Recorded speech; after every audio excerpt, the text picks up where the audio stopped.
Good evening friends. Hindu daily അനാലിസിസിലേക്ക് സ്വാഗതം. 44 കോടി COVID-19 വാക്സിൻ ഡോസസിന് സെന്റർ ഓർഡർ കൊടുത്തിരിക്കുന്നു എന്നുള്ള വാർത്തയാണ് ഒന്നാമത്തെ പേജിൽ നമ്മളിപ്പോൾ കണ്ടുകൊണ്ടിരിക്കുന്നത്.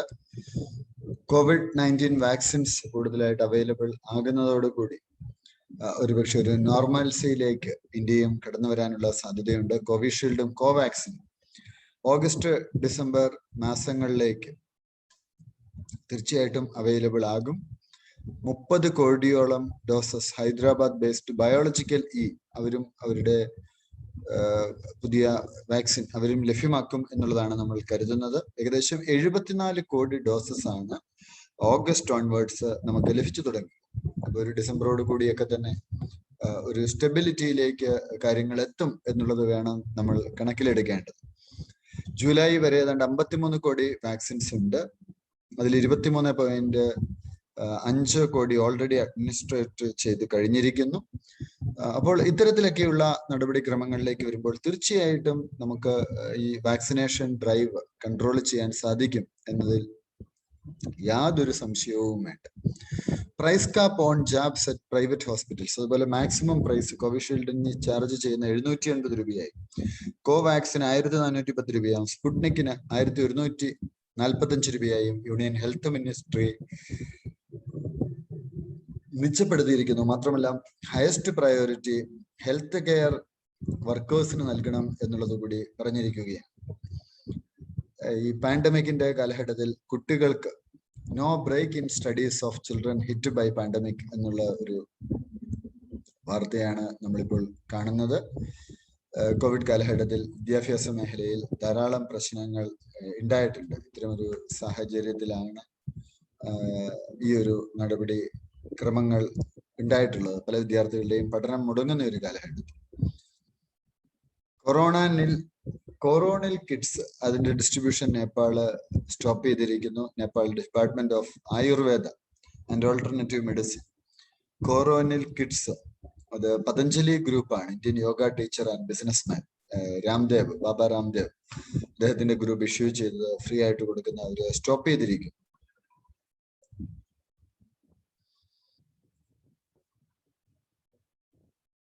Move to the issue has drawn attention as it is being interpreted as a move to dealing the leading Madhesi political families from the Indian group. Latest order of the government of Nepal says that the tablet and nasal oil that are part of the coronal kit are not equivalent to medicines to defeat COVID-19 virus. COVID-19 വൈറസിനെ ഒഴിവാക്കാൻ പറ്റുന്നതല്ല ആ കിറ്റിലുള്ളത് എന്നുള്ളതാണ് അവർ പറഞ്ഞിരിക്കുന്നത്. Election commissioner appoint ചെയ്യപ്പെട്ടിരിക്കുന്നു president Ramnath Kovind. President ആണ് election commissioner appoint ചെയ്യുന്നതെന്നുള്ളത് മനസ്സിലാക്കുക.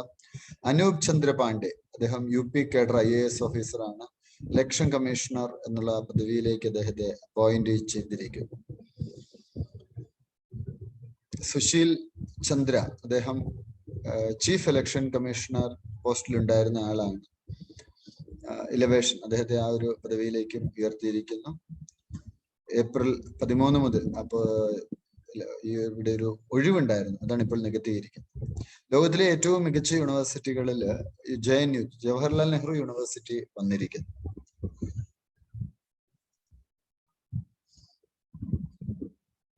ഒരു പെൺകുട്ടി എഴുതിയ ഒരു ലെറ്റർ, ലിദ്വീന ജോസഫ്, കേരള ബേസ്ഡ് ഒരു വിദ്യാർത്ഥിനിയാണ്. Chief Justice NV Ramana saying how happy and proud she felt to see Supreme Court make a vital interventions to alleviate the sufferings of her fellow citizens. പെൺകുട്ടി ഒരു കത്ത് എഴുതിയിരിക്കുന്നു. ആ കത്ത് സുപ്രീം കോടതി ഇന്ന് പബ്ലിഷ് ചെയ്തിരിക്കുകയാണ്. ആ ഫോട്ടോഗ്രാഫ് ഒക്കെ ഉൾപ്പെടെ കോടതിയുടെ ഇടപെടലിനെ ശ്ലാഘിച്ചുകൊണ്ടാണ് ഈ പെൺകുട്ടി ഈ കത്ത് എഴുതിയിരിക്കുന്നത്. അപ്പോൾ നമ്മളുടെ വിദ്യാർത്ഥി സമൂഹം എത്രമാത്രം കാര്യപ്രാപ്തിയോടുകൂടി കാര്യങ്ങളൊക്കെ കൈകാര്യം ചെയ്യുന്നു എന്നുള്ളത് തീർച്ചയായിട്ടും അഭിമാനം പകരുന്ന ഒരു കാര്യം തന്നെയാണ്. അടുത്ത പേജിലെ വാർത്തയിലേക്ക് നമ്മൾ പോകുന്നു. സ്പെഷ്യൽ ഫുഡ് ജയിലിൽ ആവശ്യപ്പെട്ടിരിക്കുന്നു. സുശീൽ കുമാർ.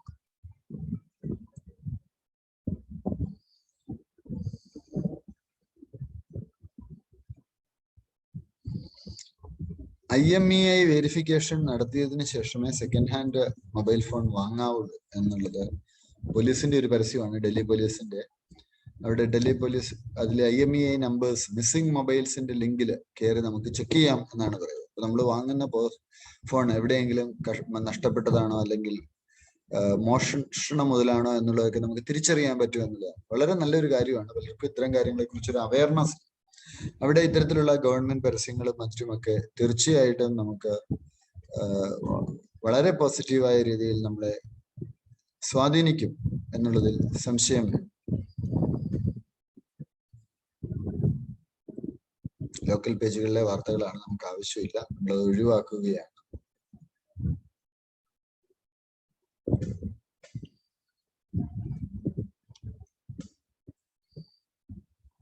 കേരളത്തിൽ KPCC പ്രസിഡന്റ് സുധാകരൻ നാഷണൽ ലെവലിൽ ഹിന്ദു റിപ്പോർട്ട് ചെയ്തിരിക്കുകയാണ്.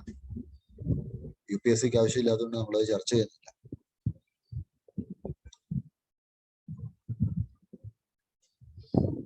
എഡിറ്റോറിയൽ പേജിലേക്ക് വരികയാണ്. എ നെസസറി റിവേർഷൻ എന്നുള്ള എഡിറ്റോറിയലാണ് കാണുന്നത്. Changes in vaccine policy should help improve India's response to the pandemic. നമ്മുടെ സെൻട്രലിന്റെ ഒരു കറക്ഷൻ വാക്സിനേഷൻ പോളിസിയിൽ വന്നിരിക്കുന്നു. പ്രൈം മിനിസ്റ്റർ നരേന്ദ്രമോദി തന്നെ ആ ഒരു പോളിസി ചേഞ്ച് അനൗൺസ് ചെയ്തിരിക്കുന്നു. അവിടെ സ്റ്റേറ്റ്സിനോട് വാക്സിൻ പ്രൊക്യൂർ ചെയ്യുവാൻ 18-44 പോപ്പുലേഷന് കൊടുക്കുവാനും ഒക്കെ പറഞ്ഞിരുന്നു. അതിൽ മാറ്റം വന്നിരിക്കുക. States are allowed to procure 25% of the vaccines manufactured and the center 50%. A policy that the Supreme Court termed irrational and arbitrary. Supreme Court അതിൽ ഇടപെട്ടു. കോടതി പറഞ്ഞ ഒരു കാര്യം, center will have procuring 75% and state will no longer have to pay vaccine companies for this. സെന്ററാണ് procure ചെയ്യേണ്ടത്, സെന്ററിന്റെ ഉത്തരവാദിത്വമാണെന്നാണ് supreme കോടതി പറഞ്ഞിട്ടുള്ളത്. വാക്സിൻസ് തീർച്ചയായിട്ടും ഫ്രീ ആയിട്ട് എല്ലാവർക്കും ലഭ്യമാകണം. ഗവൺമെന്റ് സെന്ററുകളിൽ, ഹോസ്പിറ്റലുകളിൽ, അതുപോലെ പ്രൈവറ്റ് ഹോസ്പിറ്റലുകളിൽ 25% അലോക്കേറ്റ് ചെയ്യണം. അതിന്റെ ഒരു സർവീസ് ചാർജ് ക്യാപ്പ് ചെയ്യണം, 150 രൂപയായി. ഇങ്ങനെയൊക്കെയുള്ള ഇടപെടലുകൾ വന്നിട്ടുണ്ട്. എന്താണ് എങ്കിലും ഭാരത് ബയോടെക്കിന്റെയും സിറം ഇൻസ്റ്റിറ്റ്യൂട്ടും അവർക്ക് ലഭിച്ചിരിക്കുന്ന ഓർഡേഴ്സിൽ പ്രൈസ് നെഗോഷിയേഷൻസും നടക്കുകയാണ്. ഇപ്പൊ സെക്കൻഡ് വേവ് നമ്മൾ പ്രതീക്ഷിച്ചതിനപ്പുറത്തേക്ക് കടന്നു. പലപ്പോഴും വേഴ്സൺഡ് ആയിട്ടുള്ള ഒരു സിറ്റുവേഷനിലേക്ക് പോയി, പാനിക്കാവുന്ന ഒരു സിറ്റുവേഷനിലേക്ക് വന്നു. അപ്പം ഇത്തരം സാഹചര്യത്തിൽ വാക്സിൻ ഹെസിറ്റൻസി ചില മേഖലകളിൽ നിന്നും ഉണ്ടാവുന്നുണ്ട്. വാക്സിൻ എടുക്കാൻ ചിലർ തയ്യാറാവുന്നില്ല. അപ്പൊ അതിനെതിരെയൊക്കെ ഒരു അവയർനെസ്സും കാര്യങ്ങളും ഒക്കെ തന്നെ ആവശ്യമാണ്. Though there are substantial numbers of senior citizens yet to be vaccinated, particularly with the second dose, it is clear that the foreseeable demand will be in the sub-45 category. The government appears more confident of getting steady stream of supply from Bharat Biotech and Serum Institute, and in a bold move has ordered 30 crore doses of an untested vaccine from the Hyderabad-based biologically, assuming that the third wave is not in the vicinity. These changes in total would be the beginning of a smoother, more efficient vaccine rollout. അപ്പോൾ ഈ പുതിയൊരു മാറ്റം, ഇത്രയും dose ഒക്കെ government ഏറ്റെടുക്കുന്നതെല്ലാം പുതിയൊരു മാറ്റത്തിന് വഴിതെളിക്കും. എന്താണ് എങ്കിലും വലിയ ഒരു ചേഞ്ചിലേക്ക്, വാക്സിനേഷൻ പോളിസിയിൽ ഉണ്ടാകുന്ന ഒരു ചേഞ്ച് തീർച്ചയായിട്ടും കഴിഞ്ഞ കാലത്തെ മിസ്റ്റേക്സിൽ നിന്ന് പാഠം ഉൾക്കൊണ്ടുകൊണ്ടതായിരിക്കും എന്നുകൂടി പറഞ്ഞിരിക്കുകയാണ്. മറ്റൊരു വാർത്ത, മറ്റൊരു എഡിറ്റോറിയൽ, മാൽദീവ്സിനും ഇന്ത്യക്കും ഒരുമിച്ച് വർക്ക് ചെയ്യാനുള്ള ഒരു അവസരം ലഭിച്ചിരിക്കുന്നു. നമുക്കറിയാം മാൽദീവ്സിലെ ഫോറിൻ മിനിസ്റ്റർ, അദ്ദേഹം സുപ്രധാനമായ ഒരു സ്ഥാനത്തേക്ക് വന്നിരിക്കുക. Abdulla Shahid, as the president of the 76th session of the United Nations General Assembly. United നേഷൻസിന്റെ ജനറൽ അസംബ്ലിയുടെ 76ാമത്തെ സെഷന്റെ പ്രസിഡന്റ് ആയിട്ട് മാൽദീവിന്റെ ഫോറിൻ മിനിസ്റ്റർ വന്നിരിക്കുന്നു. അത് ഐലൻഡ് നേഷനെ സംബന്ധിച്ച് ഒരു ഇന്റർനാഷണൽ പ്രൊഫൈലിൽ വലിയ ഒരു നേട്ടമാണ്. ഒരു ചെറിയ രാജ്യത്തെ സംബന്ധിച്ച് ഇത്രയും വലിയൊരു പദവിയിലേക്കൊക്കെ വരാൻ സാധിച്ചു. അപ്പൊ മാൽദീവിയൻ പോസ്റ്റിലേക്ക് അതൊരു ചരിത്രമാണ്. അത് ആദ്യമായിട്ടാണ് അവിടുന്ന് ഒരാൾ വരുന്നത്. 143, അദ്ദേഹത്തിന്റെ എതിരാളിക്ക് കിട്ടിയ വോട്ട് 48ആണ്. അപ്പോ 3/4 വോട്ടും അദ്ദേഹത്തിന് ലഭിച്ചു. മാൽദീവ്സ് ഇതൊരു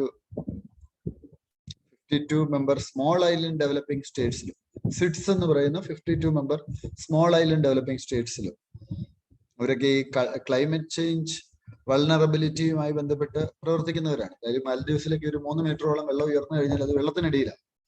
അപ്പൊ അവരുടെ ഒരു വോയിസ് ആകുവാനുള്ള ഒരു അവസരമാണ് ലഭിച്ചിരിക്കുന്നത്. പിന്നെ മറ്റൊരു കാര്യം നമ്മൾ നോക്കുവാണെങ്കിൽ അഫ്ഗാനിസ്ഥാനും മത്സരിക്കാനുണ്ടായിരുന്നു. അപ്പൊ അഫ്ഗാനിസ്ഥാൻ ഇന്ത്യയോട് സപ്പോർട്ട് ചോദിച്ചു. പക്ഷെ അഫ്ഗാനിസ്ഥാൻ ഇന്ത്യയുടെ ഒരു അലയൊക്കെ തന്നെയാണ്, സൗഹൃദ രാജ്യമാണ്. പക്ഷെ ഇന്ത്യയുടെ ഒരു കാഴ്ചപ്പാടെന്ന് വെച്ചാൽ മാലദ്വീപ്സ് ഏതാണ്ട് 1 വർഷം മുമ്പ് തന്നെ അവരുടെ ഈ ഇലക്ഷനിലേക്കുള്ള അവരുടെ സ്ഥാനാർത്ഥിത്വം പ്രഖ്യാപിച്ചത്. എന്തുകൊണ്ടാണത് അഫ്ഗാനിസ്ഥാൻ ചെയ്യാത്തത്? അഫ്ഗാനിസ്ഥാൻ റീസെന്റ് ആണ്. അവർ ഇന്ത്യ പറഞ്ഞു ഞങ്ങൾക്ക് ഒരിക്കലും അത് മാറാൻ പറ്റത്തില്ല, ഞങ്ങൾ തീർച്ചയായിട്ടും മാലദ്വീപ്സിനെയാണ് സപ്പോർട്ട് ചെയ്യുക എന്ന് നേരത്തെ തന്നെ പറയുകയുണ്ട്. അപ്പൊ ഇത് വലിയൊരു അവസരമാണ് ഇന്ത്യക്ക് തന്നിരിക്കുന്നത്. ഒന്ന്, നമ്മുടെ ഒരു ഫ്രണ്ട്ലി നേഷൻ, നമ്മളുമായിട്ട് വളരെ നല്ല ബന്ധമുള്ള ഒരു രാജ്യം. അപ്പൊ അവിടെ അവര് തന്നെ ഈ UN-ന്റെ സുപ്രധാന ബോഡിയുടെ സുപ്രധാന പദവിയിലേക്ക് എത്തി നിൽക്കുന്നു. അപ്പൊ ജനറൽ അസംബ്ലിയുടെ പ്രസിഡന്റ് എന്ന് പറയുമ്പോൾ തീർച്ചയായിട്ടും വളരെ പവർഫുൾ ആയിട്ടുള്ള വോയിസ് ഉള്ള ഒരു പദവിയാണ്. അപ്പൊ ഇവിടെയൊക്കെ തന്നെ തീർച്ചയായിട്ടും പലപ്പോഴും ഇന്ത്യക്ക് അനുകൂലമായ രീതിയിൽ പല കാര്യങ്ങളും കൊണ്ടുവരുവാൻ സാധിക്കും. ഇന്ത്യയുടെ 75th ഇൻഡിപെൻഡൻസ് ആനിവേഴ്സറി ആണ് അടുത്ത വർഷം ആഘോഷിക്കാൻ പോകും. അപ്പൊ ഇന്ത്യ UN സെക്യൂരിറ്റി കൗൺസിലിലേക്കും ഒക്കെ ഒരു സ്ഥാനം നമ്മൾ നോക്കുന്നുണ്ട്. നമുക്ക് വരാൻ പറ്റുമോ എന്നുള്ളത് നോക്കുന്നുണ്ട്. അപ്പോൾ തീർച്ചയായിട്ടും ഒരു ഗ്ലോബൽ പവർ സ്ട്രക്ചറിൽ ഒരു ഗ്ലോബൽ ബോഡി ആയിട്ട് നമുക്ക് വരാൻ തീർച്ചയായിട്ടും ആ ബോഡിയിൽ ഒരു വോയിസ് ആകുവാൻ നമുക്ക് എന്തായാലും ഇത് സഹായിക്കും എന്നുള്ളതാണ് നമുക്ക് മനസ്സിലാക്കുവാൻ സാധിക്കും. Building trust between citizens and government has Sean result. അപ്പോൾ ഏറ്റവും പ്രധാനപ്പെട്ട ഒരു കാര്യമാണ് ലോ സോഷ്യൽ ട്രസ്റ്റ്. അത് പലപ്പോഴും പല കംപ്ലൈന്റ്സ് ഒക്കെ നടപ്പിൽ വരുത്തുന്നതിന് വിഘാതം സൃഷ്ടിക്കാറുണ്ട്. ഇപ്പോൾ നമ്മൾ നോക്കുകയാണെങ്കിൽ മണി ഫോണിൽ UPI ഒക്കെ വെച്ച് അടയ്ക്കുന്ന കാര്യങ്ങളിൽ, അതുപോലെ ഓലായിൽ നമ്മൾ പേ ചെയ്യുമ്പോഴും ഒക്കെ തന്നെ ഈ ട്രസ്റ്റ് ഇല്ല എങ്കിൽ ഇത്തരത്തിലുള്ള ആപ്ലിക്കേഷൻസ് ഒന്നും ആളുകൾ ഉപയോഗിക്കാൻ തയ്യാറാവില്ല. OTP പോലെയുള്ള സംവിധാനങ്ങളൊക്കെ ഇപ്പൊ നിലവിലുണ്ട്. അപ്പൊ ഇതുമായി ബന്ധപ്പെട്ട് നമ്മൾ നോക്കുകയാണ് എങ്കിൽ തീർച്ചയായിട്ടും ഈ ഒരു സോഷ്യൽ ഡെലിവറി അല്ലെങ്കിൽ സർവീസ് ഡെലിവറി അർബൻ ലോക്കൽ ബോഡീസിന്റെ ആവട്ടെ എന്തുമാവട്ടെ അവിടെ ഇത്തരത്തിലുള്ള ടെക്നോളജി റിലേറ്റഡ് സാധ്യതകൾ ഉപയോഗിക്കുകയാണെങ്കിൽ കറപ്ഷൻ കുറയാനുള്ള ഒരു പോസിബിലിറ്റി, ഫ്രിക്ഷണൽ ഇന്ററാക്ഷൻസ് അതും കുറയുവാനുള്ള ഒരു പോസിബിലിറ്റി അപ്പൊ റിസൾട്ടിലേക്ക് വരാം. അത് ഗവേണൻസിന് ഡിജിറ്റൽ സിസ്റ്റം വളരെ പോസിറ്റീവായിട്ട് സ്വാധീനം. അതിനെക്കുറിച്ചാണ് ലേഖനം ചർച്ച ചെയ്യുന്നത്. സെന്റർ ഏതാണ്ട് 44 കോടി വാക്സിന് ഓർഡർ കൊടുത്തിരിക്കുന്നു. അത് കണ്ടിന്യൂ ചെയ്യുകയാണ്. അത് നമുക്ക് വലിയ സന്തോഷം പകരുന്ന ഒരു കാര്യമാണ്. JNU, ഇന്ത്യയിലെ ഒരു പ്രമുഖ യൂണിവേഴ്സിറ്റി ആയിട്ടുള്ള JNU ലോകത്തിലെ ഏറ്റവും 1000 റാങ്കിങ്ങിനുള്ളിൽ വന്നിരിക്കുന്നു. IIT ബോംബെ ആണ് റാങ്കിൽ ഹയസ്റ്റ് ആയിട്ട് ഇന്ത്യയിൽ നിന്ന് വന്നിട്ടുള്ളത്. അതുപോലെ തന്നെ ഇന്റർപോൾ ഓപ്പറേഷൻ പാൻജിയ 14 അത് counter fate health products, fake surgical mask ഒക്കെ സൈസ് ചെയ്തിരിക്കുകയാണ്. നമുക്ക് എന്ത് കുറ്റകൃത്യമാണെന്ന് നോക്കും. ഇത് നമുക്കൊരു എത്തിക്കൽ കേസ് സ്റ്റഡി ആയിട്ട് കൊണ്ടുവരാം. ഈ സർജിക്കൽ മാസ്ക് എന്ന് പറഞ്ഞിട്ട് ഫേക്ക് ആയിട്ട്, അപ്പൊ ഇത് വെക്കുന്നവനൊക്കെ എന്ത് കിട്ടും? വൈറസ് കിട്ടും. എന്ത് മാത്രം മോശമായ ഒരു കാര്യമാണ് ആളുകൾ ചെയ്യുന്നതെന്ന് നോക്കുക. ലാഭത്തിന് വേണ്ടി എന്തും ചെയ്യാമെന്നുള്ള ഒരു അവസ്ഥയിലേക്ക് വരികയാണ്. അതിന് മാറണം. രംഗ നാഗാസ് ഡിമാൻഡ് ഓട്ടോണമസ് കൗൺസിൽ, പ്രധാനപ്പെട്ട വാർത്തയാണ്. രംഗ്മ നാഗാസ് ആസാമിലുള്ളവരാണ്. അവർ യൂണിയൻ ഹോം മിനിസ്ട്രിയോട് ആവശ്യപ്പെട്ടിരിക്കുന്നു അവർക്കൊരു ഓട്ടോണമസ് ഡിസ്ട്രിക്ട് കൗൺസിൽ. അപ്പൊ നിങ്ങൾ പൊളിറ്റി പുസ്തകം എടുത്തിട്ട് ഈ ഓട്ടോണമസ് ഡിസ്ട്രിക്ട് കൗൺസിലിനെ കുറിച്ചും മറ്റുമൊക്കെ നിങ്ങൾ കൂടുതൽ പഠിക്കുവാനും മനസ്സിലാക്കുവാനും ഒക്കെ നിങ്ങൾ ശ്രദ്ധിക്കുക. അത് തീർച്ചയായിട്ടും വളരെ ഗുണകരമായി.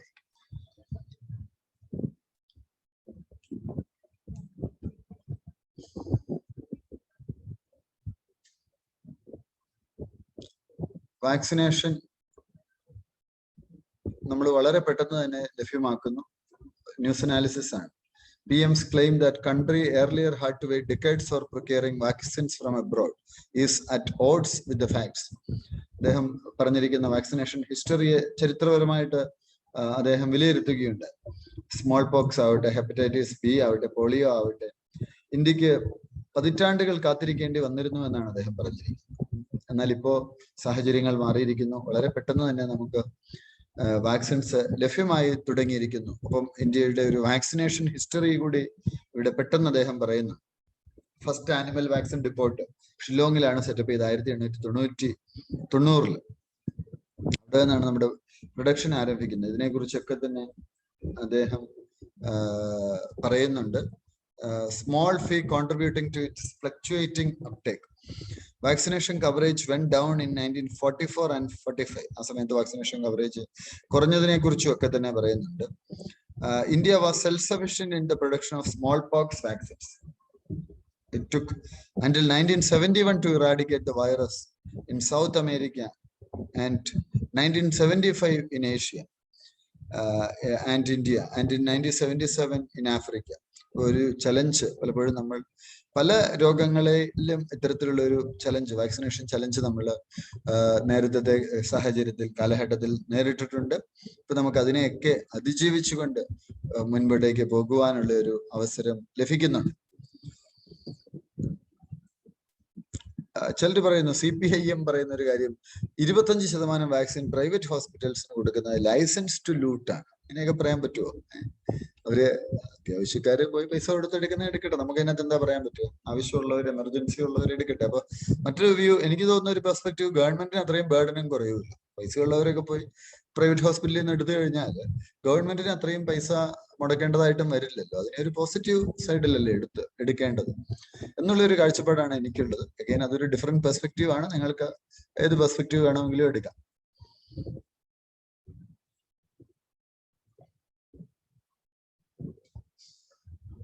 ഇല്ലീഗൽ അഡോപ്ഷനെതിരെ ശക്തമായ നടപടി സ്വീകരിക്കണമെന്ന് സുപ്രീം കോടതി ആവശ്യപ്പെട്ടിരിക്കുക. നമുക്കറിയാം, കോവിഡ് കാലഘട്ടത്തിലൊക്കെ ഇല്ലീഗൽ അഡോപ്ഷൻ നടക്കുന്നുണ്ട്. അപ്പോൾ അതിനെതിരെ ശക്തമായിട്ടുള്ള ഒരു നടപടി ക്രമങ്ങൾ ഉണ്ടാവണം എന്നുള്ളതാണ് നമ്മളിവിടെ ഇന്ന് സുപ്രീം കോടതിയുടെ വിധിയിൽ വരുന്ന invitation to persons for adoption of orphans is a contrary to law as no adoption of a child can be permitted without the involvement of CARA. Stringent action shall be taken against agencies. അപ്പം എന്താണ്, adopt ചെയ്യുമ്പോൾ government അതിന് ചില നടപടിക്രമങ്ങൾ പറയും. Central adoption resource അതോറിറ്റിയാണ്. അപ്പൊ അങ്ങനെ മാത്രമേ കൊടുക്കാവുള്ളൂ. ഇത് എന്തുകൊണ്ടാണ്? ഇത് ചെറിയ പ്രശ്നമല്ല, ഗൗരവകരമായ പ്രശ്നമാണ്. കാരണം ഗവൺമെന്റ് മാതാപിതാക്കൾ നഷ്ടപ്പെട്ട കുട്ടികൾക്ക് പൈസയും മറ്റും കൊടുക്കുന്നു. ഇതൊക്കെ തട്ടിയെടുക്കാൻ വേണ്ടിയിട്ടും ഒക്കെ ചിലപ്പോൾ വരാൻ, എന്നിട്ട് ഒരു പൈസ കിട്ടി കഴിയുമ്പോൾ ചിലപ്പോൾ അവരെ ഒഴിവാക്കാനുള്ള സാധ്യതയും. ഞാൻ ഇപ്പോഴും ഓർക്കുന്നു, വളരെ വർഷം മുമ്പ് ഒരു പെൺകുട്ടി കോണ്ടാക്ട് ചെയ്തു. അപ്പൊ പെൺകുട്ടി എന്നോട് പറഞ്ഞു, സാറേ എനിക്ക് 10-18 വയസ്സായി, എന്നെ അഡോപ്റ്റ് ചെയ്ത പേരൻസ് അവർ ഒഫീഷ്യലി ഒന്നും എടുത്തല്ലാന്ന് തോന്നുന്നു. അവർക്ക് അതിന് ശേഷം ഒരു കുട്ടി ജനിച്ചു. അപ്പൊ ഈ കുഞ്ഞിനോട് മോശമായ രീതിയിൽ പെരുമാറുകയാണ്. അപ്പൊ ആ കുട്ടി എവിടെ പോകും? അപ്പൊ ഇങ്ങനത്തെ സാഹചര്യങ്ങളൊക്കെ ഉള്ളത് കൊണ്ടാണ് ഈ അഡോപ്ഷൻ നിയമങ്ങൾ ശക്തമാക്കണം എന്ന് തന്നെ പലപ്പോഴും സുപ്രീം കോടതി ആവശ്യപ്പെടുന്നത് എന്നുള്ളത് മനസ്സിലാക്കുക. ഏതാണ്ട് 88,000-ഓളം പുതിയ കേസസ് റിപ്പോർട്ട് ചെയ്യപ്പെട്ടിരിക്കുന്നു. ആ ഒരു വാർത്ത നമ്മൾ കാണുന്നു. ബ്രിക്സ് ഒപ്പോസസ് എക്സെപ്ഷണലിസം, ചൈന പറയുകയാണ്. BRICS ministers statement, multilateralism, West emphasize opposing the West. China, Brazil, Russia, India, China, South Africa, ഇവരാണല്ലോ ബ്രിക്സിലുള്ളത്.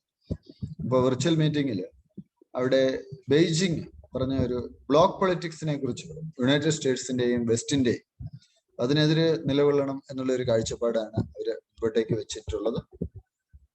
ആസിയാൻ നേഷൻസിനെ സപ്പോർട്ട് ചെയ്യാമെന്നും ചൈന പറഞ്ഞിരിക്കുന്നു. ചൈനയുടെ ഒരു സാധ്യതകൾ. അപ്പം ഫ്രഞ്ച് പ്രസിഡന്റ് മാക്രോൺ ഇന്ന് കർണത്തിനിട്ട് അടിയേറ്റിരിക്കുന്നു. അത് ഒരു വാർത്ത നമ്മൾ ഇന്ന് പത്രങ്ങളിലൊക്കെ കാണുന്നുണ്ട്. ഇപ്പോൾ വേൾഡ് ബാങ്ക് ഇന്ത്യ ഒരു 8.3% ഗ്രോത്തിലേക്ക് പോകുമെന്നാണ് പറഞ്ഞിരിക്കുന്നത്. ഇതൊക്കെയാണ് പ്രധാനപ്പെട്ട വാർത്തകൾ. പിന്നെ സ്പോർട്സ് പേജാണ്, അത്ര ആവശ്യമില്ല. ഇപ്പോൾ പത്രം ഡീറ്റെയിൽഡ് അനാലിസിസിലേക്ക് പോകും. നമ്മൾ GS 1 to 4 അനാലിസിസ് ഇന്ന് നമ്മൾ അത് ചെയ്യുന്നില്ല, ഇന്നത്തെ സമയക്കുറവ് മൂലം. അത് നമ്മൾ നാളെ മുതൽ അതും കണ്ടിന്യൂ ചെയ്യുന്നതായിരിക്കും. നിങ്ങൾക്ക് എല്ലാവിധ വിജയാശംസ.